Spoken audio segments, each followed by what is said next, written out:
4학년 국어 시작합니다. 내용을 보세요. 자, 여기가 몇 쪽이냐면요. 122쪽이에요. 자, 여기서 보면은 전기문이 있는 역사책꽂이로 가보자 그랬죠. 아하, 전기문은 역사책꽂이 쪽에 있구나. 이걸 알게 됐고요. 자, 100년 전에는 글을 읽지 못하는 사람들이 대부분이었다. 이런 표현들. 요거 2번과 관련 있는 거. 여기 1번. 그 다음에 우리나라가 외세 침략을 받지 않고 잘 살려면 우리가 모두 글을 잘 알아야 된다고 생각하셨다. 이게 이제 3번과 관련이 있는 내용이었습니다. 자, 그래서 내용을 보면은요. 아이고, 전기문은 도서관의 역사책꽂이 쪽에 있습니다. 주시경 선생님은요. 그 시대, 그때 거의 시대 상황이 뭐냐면은 거의 대부분의 사람들의 모습을 사는 모습을 말하는 거예요. 거의 다 글을 못 읽었대요. 그 다음에 우리 글을 배울 수 있도록 노력한 까닭은 외세 침략받지 않고 잘 살려고, 좋으라고, 잘 살으라고.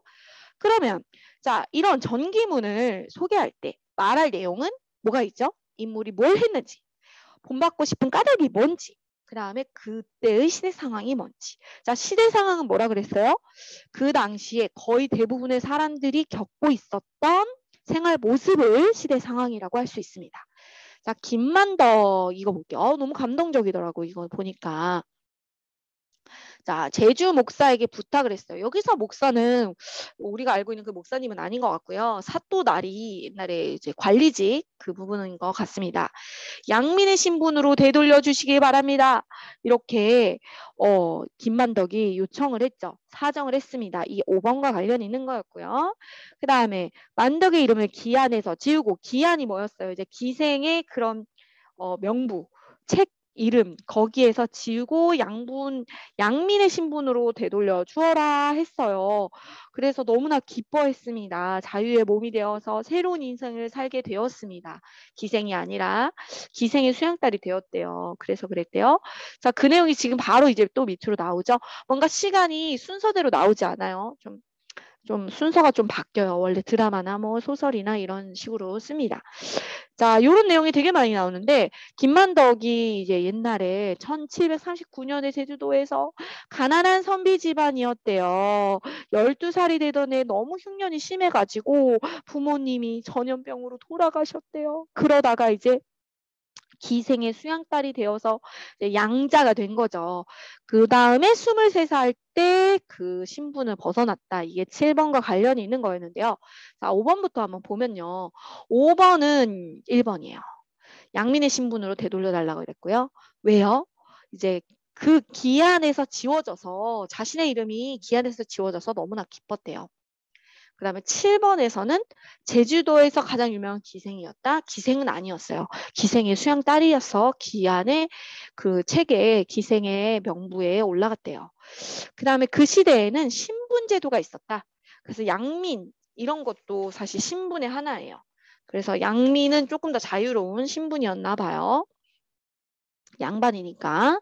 자, 그 다음에 여기 자유의 몸이 된 김만덕은, 그리고서 김만덕이 이제 왜 유명하냐, 좋은 일을 많이 했는데, 자, 이게 뭐 하는 거냐면은 상인의 물건을 팔고 맡아가지고 대신 팔아주는 거예요. 근데 대신 팔 때 있잖아, 물건을 이제 먼저 고등어를 막 500마리를 보내줬어. 그럼 팔 때 한 마리당 500원, 한 마리에 500원 이러면서 물건을 팔았단 말이야. 그런데 500원어치를 다 주면 안 되죠. 자기가 열심히 팔아줬으니까 그중에서 100원은 자기가 가지고 뭐 이런 식으로 한 거죠. 그 다음에 장사를 한 거예요, 장사. 그 다음에 여기는 10번과 관련이 있는 내용이었는데, 이제 특산물, 제주도의 특산물에 눈길을 돌려서 적당한 가격에 사들인 다음에 또 이렇게 잘 팔았어요. 이제 흥정을 잘했던 거야. 그 다음에 세 가지 원칙을 지켰대요. 김만덕은. 세 가지 원칙이 뭐였냐면 이익을 적게 남기고 많이 파는 거. 그 다음에 적당한 가격에 물건을 사고 팔도록. 그 다음에 신용을 지키는 거. 신용이라는 거는 믿음을 주는 거예요. 반드시 하겠다고 한 거. 자기가 이렇게 해주겠다라고 한 거는 열심히 그거를 해줬어요. 그리고 굉장히 은혜에 감사하면서 검소하게 살았어요. 하나님을 믿는 사람이 아니었을까? 이렇게 예상해 봅니다. 김만덕이 객주집을 열고 한 일은 이제 상인들 재워주고 물건 맡아서 팔아주고 막 이랬는데 돈을 빌려주는 일은 안 했습니다. 2번은 안 했어요. 그 다음에 육신 상인들이 왜 몰려들었냐? 제주도 특산물을 사가려고. 그 다음에 지킨 원칙 아까 나왔죠. 이익 적게 남기고 적당한 가격에 사고 팔고 신용을 지킨다. 김만덕에 대한 생각, 여러분들의 생각 아니구나. 자신의 생각을 잘 말한 사람. 서연이죠.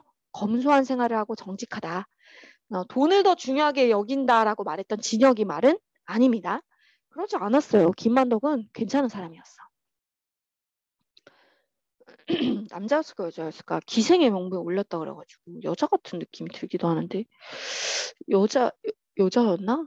갑자기 까먹었네. 자, 그 다음에 여기서 보니까 여기서 근데 태풍이 있어가지고 사람들이 너무나 힘들게 되었습니다. 그래가지고 이제 임금님한테 곡식을 보내주세요 라고 요청을 드렸죠. 여기서 목사가 제주 목사가. 그런데 그게 이제 가지고 오다가 바다에 또 다 침몰해서 다 빠졌어. 그랬을 때 김만덕이 이제 그 상황에서 이웃들을 죽게 할 수 없어서 자신의 것을 다 내놓았습니다. 그래가지고 이제 13번은 5번이죠. 모두 굶어 죽을 위기에 처해 있었는데 곡식 2만 석을 급히 보내달라고 했고요. 곡식을 보내달라고 했고요. 배가 침몰했다는 소식을 듣고 전 재산으로 제주 사람들에게 나누어 주었다. 그 다음에 가치관을 짐작해서 쓰면 베푸는 삶을 굉장히 중요하게 생각하는 그런 사람이었어요. 자, 계속해서 김만동 이야기를 보겠습니다. 재밌군요. 여자가 많네요. 이름이 남자 이름 같았는데 자, 제주도에 사는 여인이 전 재산을 내놓아 굶주린 사람들을 살렸다고 참으로 고마운 일이로구나. 아이고 숨차라. 소원을 들어주라고 했어요. 그래가지고 임금님의 용안을 뵙고 싶다라는 소원을 했고요. 금강산 구경을 얘기를 했습니다. 그죠? 그래가지고 그 소원을 들어주었어요. 한 1년 동안 거기 한양에 있었대요. 그리고 그때는 근데 양민의 신분으로 임금님을 만날 수가 없었는데 그리고 여자라는 신분이 또 있었어요. 그 여자라는 것은 그 좀 차별을 받았단 말이야. 그 시대적 상황으로서 거의 대부분의 사람들이 거의 99% 그런 상황이었었는데 요런 소원을 말했을 때 소원이 이루어졌죠. 굉장히 이제 착한 일을 했기 때문에. 왜 그랬어요? 전 재산을 내놓아서 굶주린 사람들을 살렸기 때문이죠. 임금의 용안을 뵙는 것, 금강산 구경. 선생님 오늘 이상하게 장사하는 사람처럼 목소리가 나오네. 19번에는 그때 시대 상황은 디귿이에요. 왜냐면은 여기 양민의 신분으로는 임금님을 만날 수 없었다. 이거예요. 그때의 시대 상황, 신분 제도가 있었다는 거예요. 정기문의 특징은 뭐냐면은 실제로 있을 법한 게 아니라 실제로 있는 인물이거든. 그래서 세희가 틀린 거예요. 있을 법한 이런 말 자체는 실제는 아니다라는 뜻이거든. 그래서 틀렸어요. 자, 임금님을 공부시킨 책벌레. 여기에서 자 21번과 관련 있는 내용. 1567년에 선조가 임금님이 됐어요. 자, 그 다음에 과인이 자신을 말하는 거예요. 자신이 책을 잡고 이제 왕이 되려고 마음 먹을 때는 윤희춘의 공로가 크다라고 했습니다.